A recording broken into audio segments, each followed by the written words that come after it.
ยก3ครึ่งทางครับแม่ของจริงออกตรงนี้นะนะครับเปิด3,000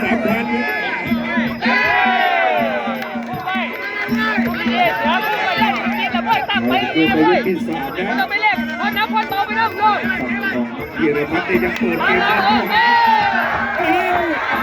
เดี๋ยวนะส่งสัญญาณแล้วจะรู้พีรพัฒน์โอ้แข็งแรงครับตีเล่นนะพีรชัยจะทำตีเล่นโอ้โหรู้ดีนะโอ้มาพีรพัฒน์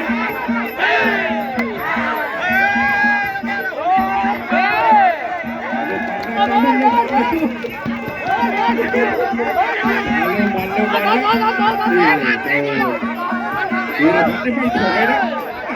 เปิดเข้าหาตลอดบนหลังเขาเด็กตีซ้ายมาที่น้องวีรชัยลูกคือลูกขวาตั้งกระแพงตีเข่าขวาพื้นมาวีรพัฒน์ตีตามเสียงเชียร์เลยนะตีเข้าไปอย่างเดียวไม่ถูกก็ผิดเลยเอาขยับเล่นกันแล้วเอาพีรพัฒน์มาเป็นชุดวินาทีนี้ไม่จ่ายแล้ว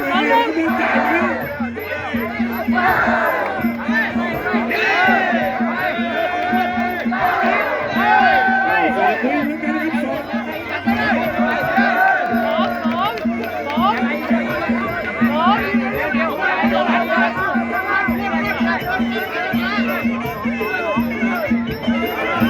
บเกมเดินเข้าหาครับยีรพัฒน์ซ้ายขวาแต่จะไม่ออกอาวุธเอาขวาขวาไปที่โดนศอกขวาสวนขึ้นมาพี่แกตีขวาตู้ขึ้นมา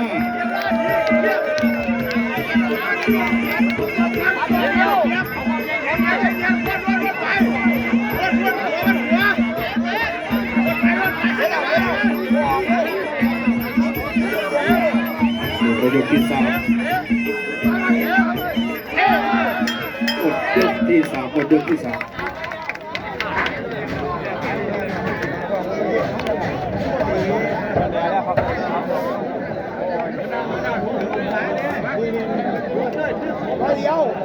คู่ต่อไปก็อยู่ในสภาพที่พร้อมนะครับคู่ต่อไปดังที่แจ้งไว้ก่อนจะ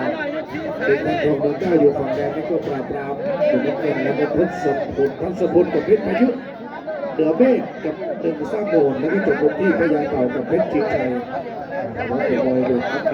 เยอะ12 6 16 15 12ก็ยังเหลืออีกเอาไปคู่นึงในที่คู่ของปราบปรามไม่ได้ทำการแข่งขันคนละ4 คู่1 2 3 4กับคู่ที่ทำการแข่งขันคู่นี้ในคู่ต่อไปก็จะเป็นพัศพลกับเพชรพายุครับยังไม่พบเป็นเจ้าพิเศษเลยดาเม่กับสร้างโอนหนึ่งสร้างโอนพญาเต่าเพชรจิงใหญ่คู่ต่อไปเป็นพัศพลเพชรพายุรับทราบครับเดินออกไปสนใจไว้มาเลยแล้วก็อยู่4 คู่ต่อไปยกที่4ครับชิง 13,000วีรชัยสิงห์ภูไพรแดงพีรพัฒน์เด็กดำมวยไทยน้ำเงินชิง 13,000ยกที่4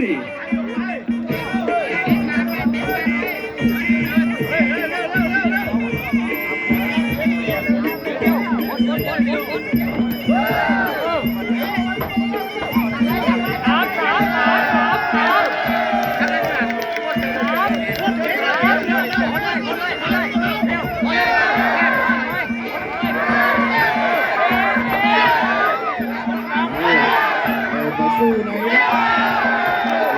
สู้ไหนนะแย่ต่อยซ้ายวีรพัฒน์เตะ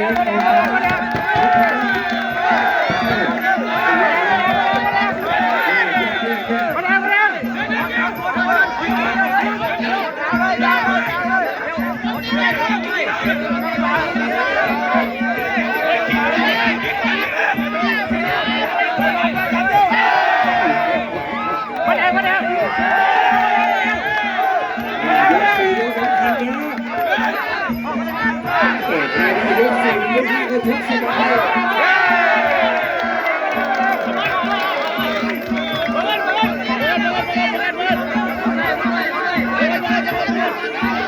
เดี๋ยวเข้าไปก็ทีละ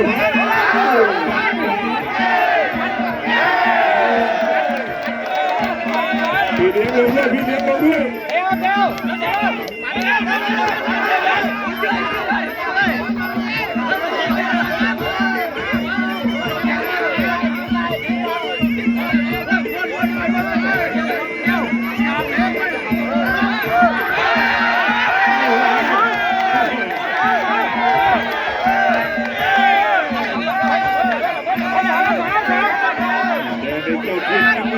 เยือนจากอำเภอเมืองสอง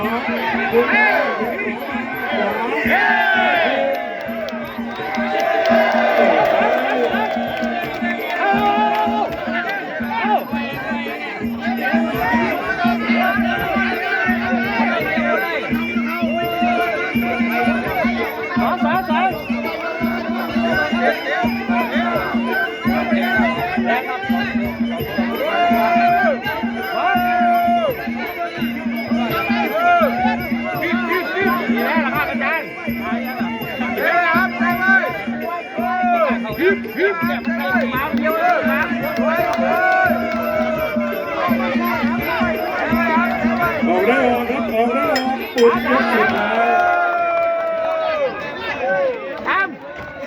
หมดยก4นะครับเดี๋ยวอีก1 ยกก็ยิบเทคนิคต่างสุดไม่คุณพี่ต่อ3 1เยอะดี3 โอ้นี่บ่3 4คู่ต่อไปเตรียมพร้อมครับทศพลเพชรพายุคุณพี่ร้อยทศพลเพชรพายุเก็บมาเยือนดีบางตัวไปเอาบอลเหรอคู่ต่อไปเตรียมพร้อมครับดูตรงสงสัยเอาไปพิเศษแจ้งมาทศพลวางแล้ว 1,100 เพชรพายุเก็บมาพี่เลี้ยงไม่ต้องขึ้นมาเยอะพี่เลี้ยงนอกเวทีลงด้วยนอกเวที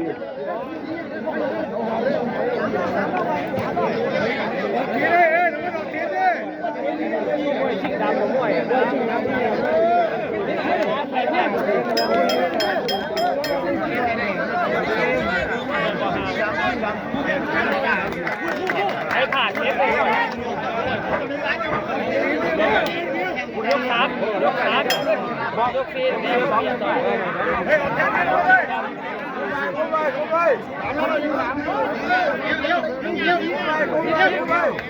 ้งแขนเลยตั้งแขนแบบว่าเลย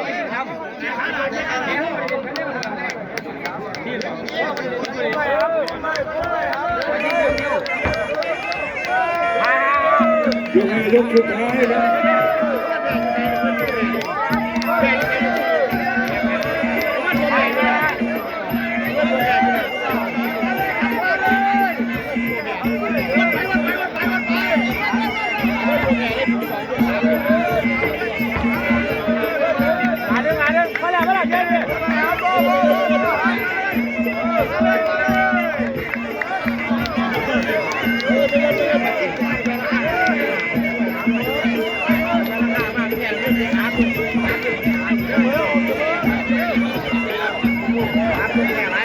ใครคิดผิดคิดถูกครับ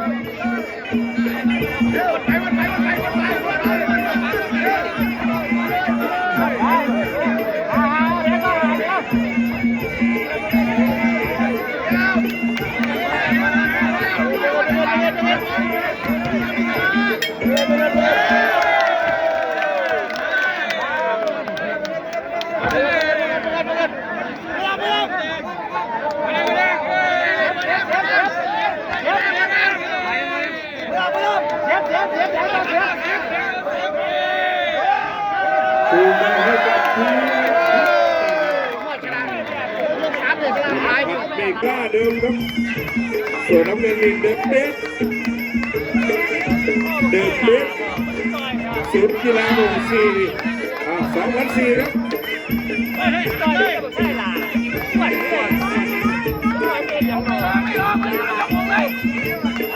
มีชัยวงศ์ตรงมีผู้ชี้ขาดครับขวามานี่3 ยกครับ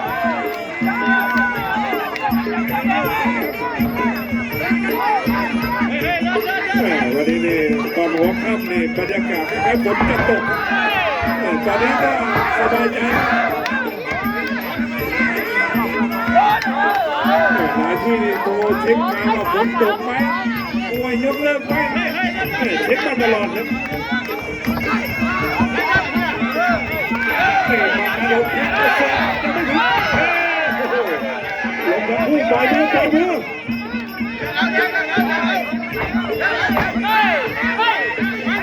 ไม่ดูคู่เสียหลักชายล่าเพชรปูราภาแล้วขวาไปเพชรปูราภาซ้ายเดินเบสพยายามจะหักเอาหุบหนูไปอยู่ด้านล่างอัดได้อ่านเลยครับอัดได้อ่านเลยโอ้ใส่กระแทกไปขึ้นขึ้นขึ้นเละเละเป็นเละเละขึ้นเลยเอาเก็บผ้าไว้ดีเก็บผ้าไว้ดีที่นี่ก็จะมีเก็บเ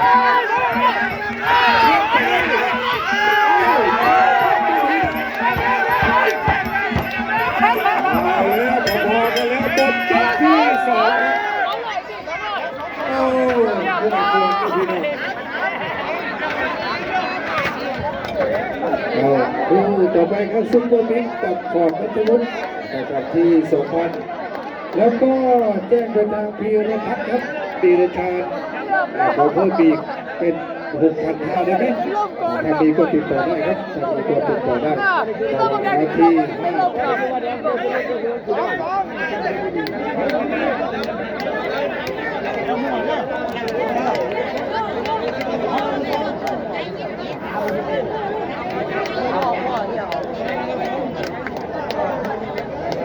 อีซูซูขอก8852อุบลสระบุรีด้วยนะครับ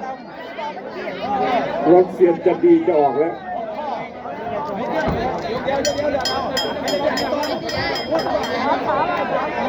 แล้วก็ฝากไว้ด้วยครับทุกเสาร์อาทิตย์นะครับ 10 โมงถึง 11 โมงครับ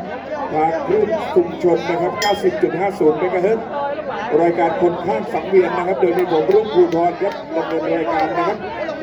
เล่นมวยน้ำหนักมวยภูธรมวยจอตู้นะครับติดตามได้นะครับแล้วก็ทางเฟซตอนนี้โดนจำกัดแล้วต้องไปอีกเฟซหนึ่งครับคนข้างสังเวียนก็ฝากกดไลค์กดแชร์ด้วยนะครับเป็นแฟนต่อไปยก3ยกสุดท้ายครับ2,000 กับ 400 บาทอยู่ฝั่งไหนต่อไปที่น้ำเกลี้ยงหรือว่าจะอยู่ฝั่งกันทรารมณ์ออกได้ออกนะครับแต่ใครคิดผิดคิดถูกเข้าขวาไปเพชรปูราภา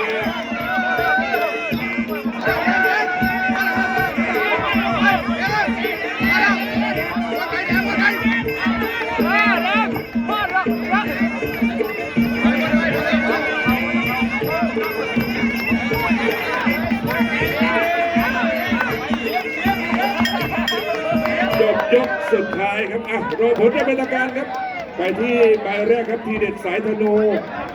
ชัยวิวัฒน์วารินพัฒน์ใบสุดท้ายสมศักดิ์พิมพ์นนท์แล้วก็ชูมือให้กับเพชรบูรพาสิทธิ์ผู้ใหญ่ไพวันเสือใหญ่เอาท่องนี่ไม่เอาท่อง